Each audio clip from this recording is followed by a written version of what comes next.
Gold, trusted gold buyers. మీరు తాకట్టు పెట్టిన బంగారాన్ని విడిపించి ఈ రోజు ఉన్న మార్కెట్ ధరకు కొనబడను.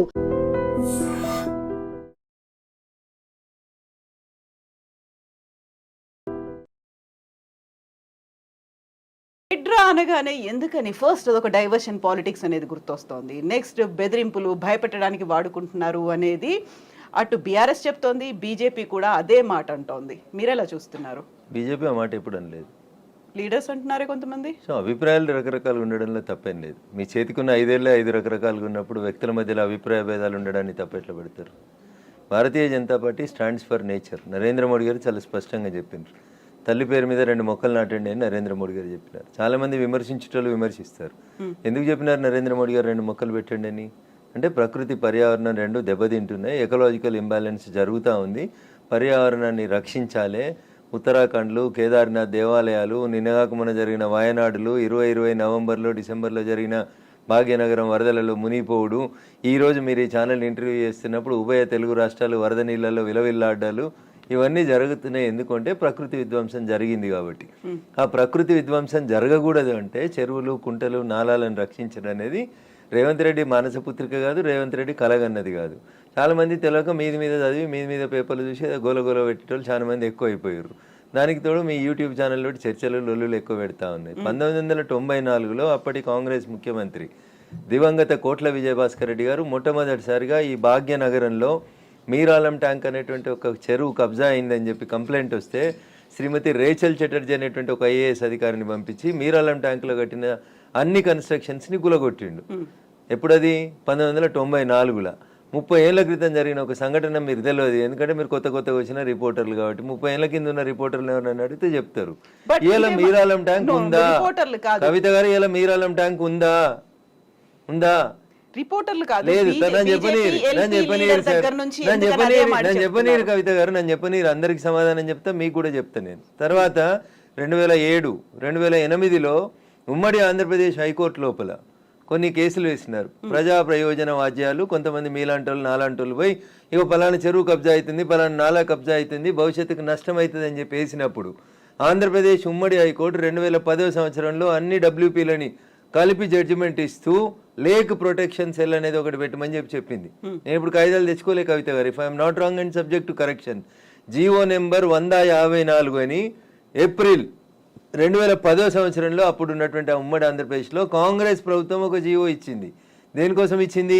లేక్స్ ప్రొటెక్షన్ కోసం. జీవో 111లో ఉన్న భూములలో జరుగుతున్న అక్రమ నిర్మాణాలని ఆపేతందుకు chief secretary, revenue secretary, DGP ఇట్లా 18 మంది అధికారులని సభ్యులుగా పెట్టి protection cell, lake protection committee అని ఒక కమిటీని వేసి ఈ భాగ్యనగరాన్ని కాపాడమని చెప్పింది. తర్వాత అదే హైకోర్టు, ఆంధ్రప్రదేశ్ హైకోర్టే చెప్పింది, ఉమ్మడి హైకోర్టు, భాగ్యనగరంలో 2252 చెరువులు, కుంటలు ఉన్నాయి, వాటికి బఫర్ జోన్ అంతా ఫిక్స్ చేయండి, వాటిని ఎవరు కబ్జా చేయకుండా ఉంచండి అని చెప్పి 2010లో చెప్పింది.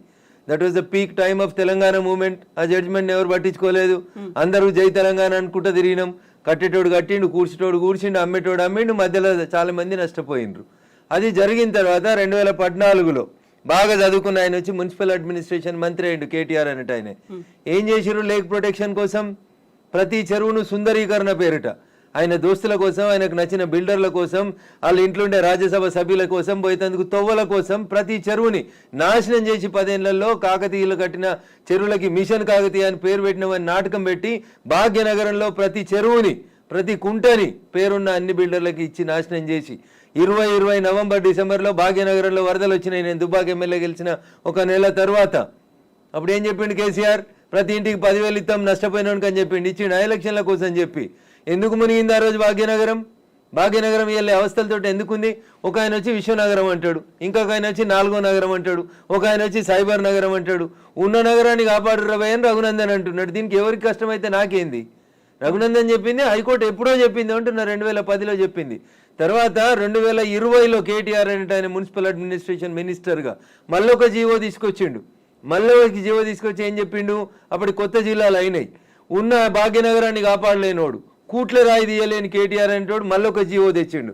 జీవో నెంబర్ 46, 54 కరెక్ట్ గుర్తులేదు కవిత గారు నాకు, సబ్జెక్ట్ టు కరెక్షన్. దాంట్లో ఏం చెప్తాడు? మెదకు, సంగారెడ్డి, సిద్దిపేట జిల్లాలని కూడా ఈ లేక్ పరిరక్షణ కమిటీ లోపలికి తీసుకురావాలని చెప్పిండు. జీవో 2021లో ఇచ్చిండు, 22లో ఇంకో జీవో ఇచ్చిండు. ఇచ్చి లోకల్ బాడీస్కి ఒక జాయింట్ కలెక్టర్ ఉంటాడు ప్రతి జిల్లాలో. ఆ లోకల్ బాడీస్కి జాయింట్ కలెక్టర్ ఎవరైతే కలెక్టర్గా పనిచేస్తున్నాడో ఆయనను వీటికి లేకుల రక్షణ కోసం ఇన్ఛార్జిగా పెట్టిండు. ఎన్ని చెరువులు కబ్జా అయినాయి, ఎన్ని కుంటలు కబ్జా అయినాయి? సాక్షాత్తు రాష్ట్ర సర్వోన్నత న్యాయస్థానం హైకోర్టు చెప్పిన 2252 చెరువులు కుంటలు ఏడునే పోదాం పాండ్రి రాండి. మా జర్నలిస్ట్ మిత్రులు మరో మంచికో చెరువుని దత్తత తీసుకోరి, కాపాడు చెరువుని. రఘునందన్ ఏదో మాట్లాడుతూ ఉన్నాడు, రఘునందన్ హైడ్రాకి సపోర్ట్ చేస్తూ ఉన్నాడు, బీజేపీ ఎల్పీ లీడర్ వద్దన్నాడు. చెరువులు కట్టమని చెప్పిండా మా ఎల్పీ లీడరు? మా ఎల్పీ లీడర్ చెప్పిండు కదా, ఆ ఫాతిమా కాలేజ్ సల్కం చెరువులో కట్టిందని కూలగొట్టమన్నాడు. దాని గురించి ఎందుకు మాట్లాడారు? ఎవరిని బెదిరించినాం?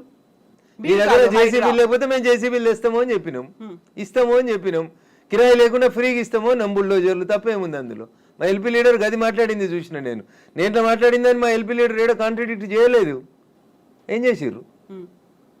కేవలం పెద్దల్ని కాపాడడానికి పేదల కోసం ఫైట్ అనేది దీన్ని యాక్చువల్ గా ఎలా చూస్తున్నారు? పల్లం రాజు అంటే పేదోడా పెద్దోడా? పల్లం రాజు ఏ పార్టీలో ఉన్నాడు? నాగార్జున అనేటోడు పెద్దోడా చిన్నోడా? ఏం మాట్లాడతారు మీరు? మల్లారెడ్డి కాలేజీ కూలగొట్టొద్దా? మీరు పొందడం లేని ప్రశ్నలు అడగొద్దు. ఎవడు పెద్దోడు ఎవడు పేదోడు? చెరువులో కట్టినోడు పెద్దోడు అయితేంది, పేదోడు అయితేంది.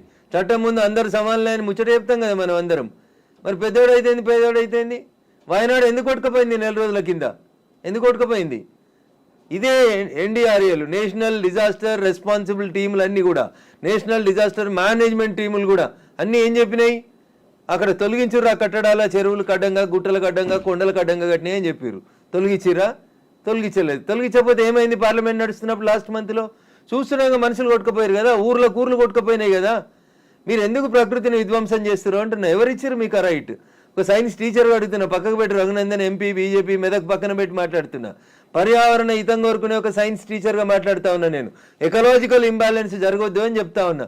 ఎకలాజికల్ ఇంబ్యాలెన్స్ జరుగుతూనే ఈ వరదలు వస్తూ ఉన్నాయని చెప్తున్నా. వీళ్ళు ఎందుకు విలవిల్లాడుతుంది దేశమంతా? ఎందుకు విలవిల్లాడుతూ ఉంది? ఈ మాటని 1917లో ఒక రష్యన్ ఎడ్యుకేషన్ హిస్టరీ చెప్తాడు టిఆర్ మాల్తూస్. ఏమని చెప్తాడు? మనుషులు 2 × 2 4 అవుతారు, 4 × 4 16 అవుతారు, 16 × 16 326 ఇట్లా పెరుగుకుంటూ పోతా ఉన్నారు.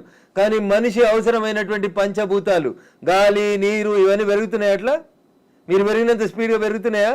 పెరుగుతలేవు. కాబట్టి ఏ డే విల్ కమ్, భూమి తనకు బరువు ఎక్కువ అయిన రోజు జనాభాని మనం నియంత్రించకపోతే తానే నియంత్రిస్తుంది అని చెప్పి 1917లో ఒక రష్యన్ ఎడ్యుకేషన్ హిస్టరీ చెప్తే 10th క్లాస్ బయాలజికల్ సైన్స్లో పాపులేషన్ ఎడ్యుకేషన్ అనే పాఠం పిల్లలకి చెప్పడాన్ని ఆచరిస్తామని ఒక స్టూడెంట్ అడిగితే ఆచరిస్తా అని ఒక కూతురికే కన్ఫైన్ అయిన ఒక టీచర్గా అడుగుతున్నాడు. నేను ఇలా ఈ ప్రకృతిని విధ్వంసం చేసే హక్కు నీకెక్కడిది? ఎక్కడిది? అందుకనే వాల్కనోలు, అందుకనే సునామీలు, అందుకనే ల్యాండ్ స్లైడ్లు వస్తున్నాయి మన దేశంలో. You have to control. ఆ కంట్రోల్ ఎక్కడ తప్పింది? తక్కువ ధరకు వచ్చిందని చెరువులో. భాగ్యనగరంలో జనాభా పెరిగితే చెరువును కబ్జా చేస్తావా? కుంట జాగా తక్కువకి వచ్చిందని కొనుక్కుంటావా? కమిషనర్ని మేనేజ్ చేసి పర్మిషన్ తెచ్చుకుంటావా? ఐఎమ్ ఆస్కింగ్ దిస్ గవర్నమెంట్, ఎవరైతే కమిషనర్ పర్మిషన్ ఇచ్చిండో ముందు వాడిని రిమాండ్ చేయి. ఏ బ్యాంక్ అయితే లోన్ ఇచ్చిందో ముందు ఆ బ్యాంక్ మేనేజర్ని రిమాండ్ చేయి. ఇరిగేషన్ వాళ్ళు చూస్తూ కళ్ళు మూసుకొని కళ్ళుండి చూడలేని కబోతులైన ఇరిగేషన్ ఎస్సీలను రిమాండ్ చేయి. హైదరాబాద్ని కాపాడాల్సిన అవసరం లేదా? భాగ్యనగరం విశ్వనగరంగా విరాజిల్లొద్దా? విరాజిల్లాలనే వద్దా? నువ్వు కట్టినావా చెరువు? నువ్వు తోడినావా చెరువు? ఉన్న చెరువుని చంపే హక్కు నీకెక్కడిది? ఇట్లే మాట్లాడతాడు రఘునందన్.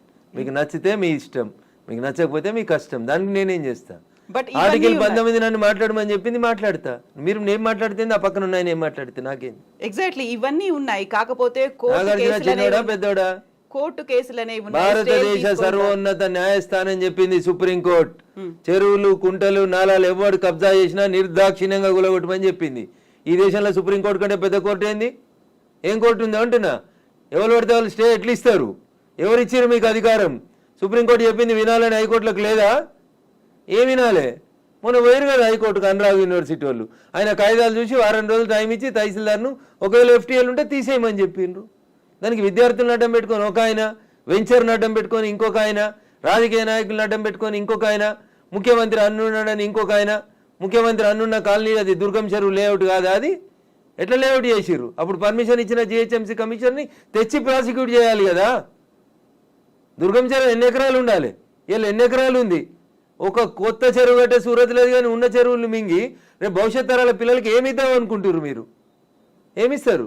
బంజారా హిల్స్లో, జూబ్లీ హిల్స్లో కొండల్ని కంకర మిషన్లు పెట్టి పిండి చేస్తూ ఉన్నారు. దుర్మార్గులైన రాజకీయ నాయకులు ఆపున్నా పర్మిషన్ సార్ రేవంత్ రెడ్డి గారు. ఎందుకు ఆపవు? నీ పార్టీలో ఏరింది ఎందుకు ఆయన? ఎందుకు ఆ కొండలు ఎందుకు కొడుతుర్రు? ఆపుర్రా కొండలన్నింటిని కొట్టే వాటిని. ఇది ఇప్పటికిప్పుడు జరుగుతున్న విషయం కాదు, ఏళ్ల తరబడి రాత్రికి రాత్రి జరిగింది కూడా కాదు. ఎవరో ఒకరు మొదలు పెట్టాలా ఎందుకు జరగలేదు? ఎవరో ఒకరు అరే ఇంతకాలం నువ్వు గడ్డి తిన్నావు, ఇలానే అన్నం తింటున్నావు, it is wrong in it. మీరు గడ్డి తిన్నారు కాబట్టి నేను గడ్డి తినాలా? నాకంటే ప్రభుత్వం ముందు తప్పు చేసింది కాబట్టి నేను తప్పు చేయాలనా? Once again I'm telling I'm not supporting Revanth Reddy.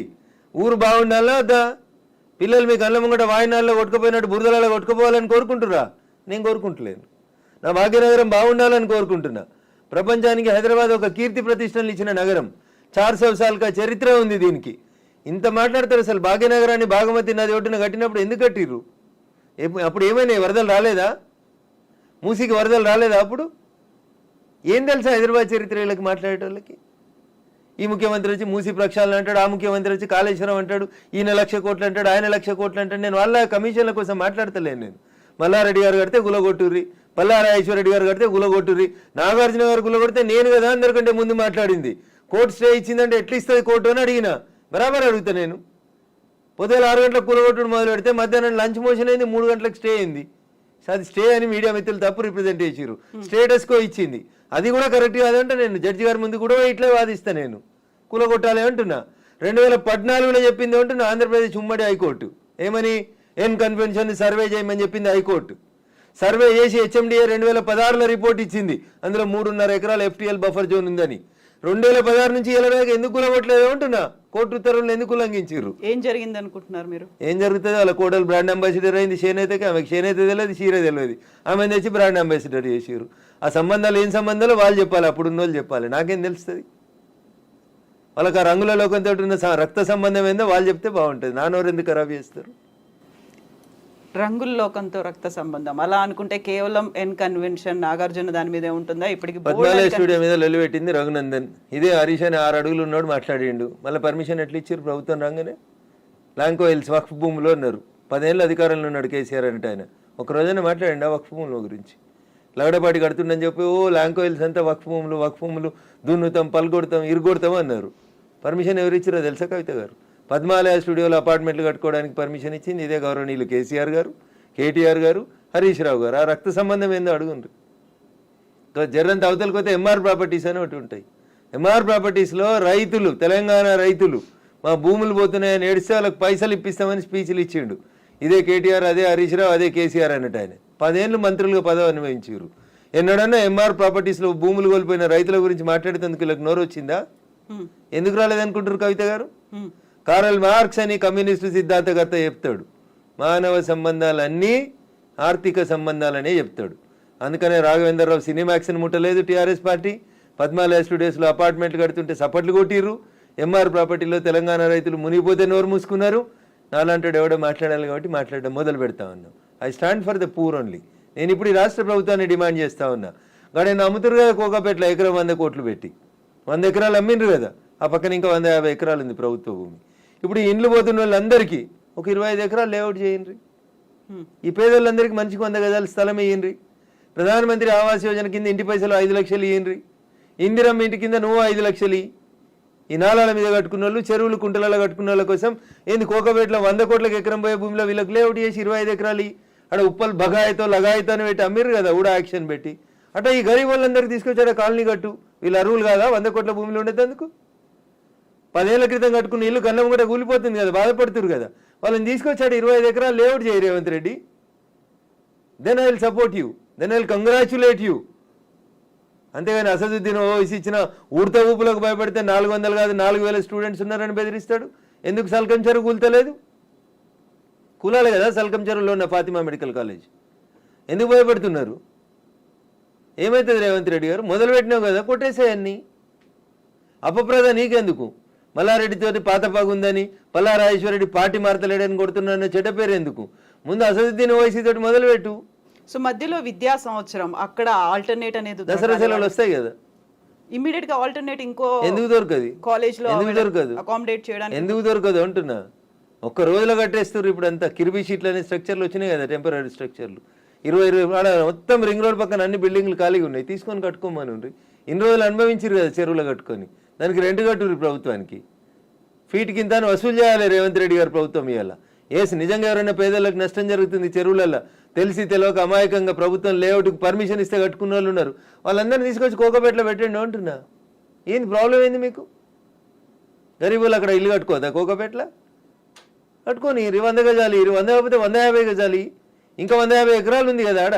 నిజంగా నీకు హైదరాబాద్ శుద్ధి చేయడమే నీ లక్ష్యం అయితే రేవంత్ రెడ్డి గారు, కోకపేటలో ఉన్న 150 ఎకరాలలో ఎన్ని ఇళ్ళు పోతున్నాయో ఐడెంటిఫై చేయి, అందరికీ మంచికి 100 గజాలకు పట్టాలి, అప్పుడు ప్రజల్ని నరిశిస్తారు. ఇప్పుడు జీవో 111 కాదు, అంతకుముందు వాల్టా యాక్ట్లు ఇవన్నీ కూడా వచ్చాయి మన వాటర్ బాడీస్ని ప్రొటెక్ట్ చేసుకో. నాకంటే ముందున్న వాళ్ళు ప్రతి ఒక్కరు తప్పు చేసిండని ఇప్పుడు నన్ను తప్పు ఏమని అడిగే అధికారం మీకు నో అంటే ముందు నుంచి ఎందుకని ఫోకస్ పెట్టలేకపోయారు? ప్రెషర్స్ ఏమున్నాయి? ఎవరికి భయపడ్డారని మీరు? రాజకీయ నాయకులకి, రియాల్టర్లకి, వాళ్ళు ఇచ్చే పైసలకి. ఇంతకంటే ఎక్కువ ఏముంటుంది తల్లి? కట్టే కొట్టే తెచ్చిమంటే ఇంతే. రాజకీయ నాయకులకి ఎవరో ఫైనాన్స్ చేసేటోళ్ళు, ఫండ్ ఇచ్చేటోళ్ళు, ఎవరో ఒక బిల్డర్ ఉండి అన్న నేను ఈ చెరువు పక్కన జరంత మట్టి వచ్చి అమ్ముకుంటా అంటే అమ్ముకోమంటాడు, చూసి చూడనట్టు పొమ్మంటాడు, అయిపోతుంది. అది 1 పోయి 2 అవుతుంది, 2 పోయి 3 అవుతుంది. గట్లా వాడు పోసిండని వీడు పోసి, వీడు పోసిండని ఇంకోటి పోసి. సో ఇప్పుడు మనకి వానలు, వరదలు, ఇవి మునిగిపోవడాలు ఇలాంటివన్నీ ప్రతిసారి వచ్చినట్టే. ఇదంతా ఎకలాజికల్ ఇంబ్యాలెన్స్. ఎగ్జాక్ట్లీ ఇదంతా ఎకలాజికల్ ఇంబ్యాలెన్స్. ప్రకృతిని కాపాడండి, పర్యావరణాన్ని ప్రేమించండి. లేకపోతే ఇప్పుడు మంచినీళ్ళు తాగమంటే బాటిల్ పెట్టినట్టు రేపు ఆక్సిజన్ సిలిండర్లు జబ్బ మీద వేసుకొని మీ మన్మరాలు తిరగాల్సిన దుస్థితికి పోతారు మీరు. ఆ పరిస్థితి రాకుండా కాపాడండి అంటున్నా.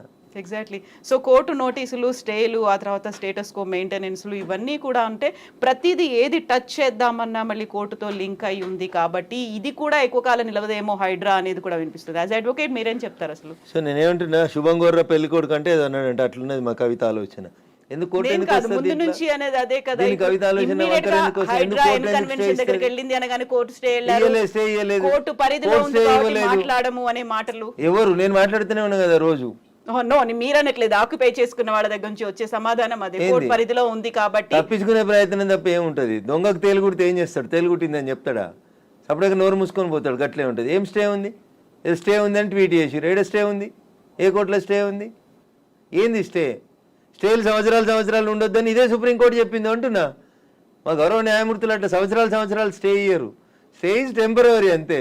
15 రోజులు, నెల, 2 నెలలు, 3 నెలలు అంతే. స్టే ఏంది? 2014లో ఎన్కన్వెన్షన్ సర్వే చేయమని 2024 దాకా స్టే ఇచ్చిరా? ఏ కోర్టు ఇచ్చిందో చూపెట్టురు నాకు. మీ అంత చదువుకోకపోవచ్చు కానీ నాకు స్టే అంటే ఏందో అర్థం తెలుసు. జర చూపెట్టుర్రి. హైడ్రాకి విధి విధానాలు లేవు, సరిగా ఏది ఫామ్ చేయకుండానే ముందుకెళ్ళిపోతున్నారు. బుల్డోజర్ సర్కార్ని తీసుకొస్తోంది హైడ్రా పేరుతో అనే వాదనని ఎట్లా చూస్తారు మీరు? మీకు వచ్చిన కడుపు నొప్పి ఏంది? మీరు ఫేర్గా ఉన్నారు కదా, మీరు నీతిగా ఉన్నారు కదా, మీరు పర్యావరణం బాగుండాలని కోరుకుంటారు కదా, ఈ భాగ్యనగరం బాగుండాలని కోరుకుంటారు కదా. In what way you are agreed by it? మీకు వచ్చే నష్టం ఏంది అంటున్నా. ప్రజల చేత, ప్రజల కొరకు ప్రజలు ఎన్నుకున్నటువంటి ప్రభుత్వాలు తీసుకునే నిర్ణయాలని ఏం చేస్తారు మీరు? కోర్టు ఎందుకు అడ్డుకుంటుంది? కోర్టుకుండే అధికారాలు ఏంటి?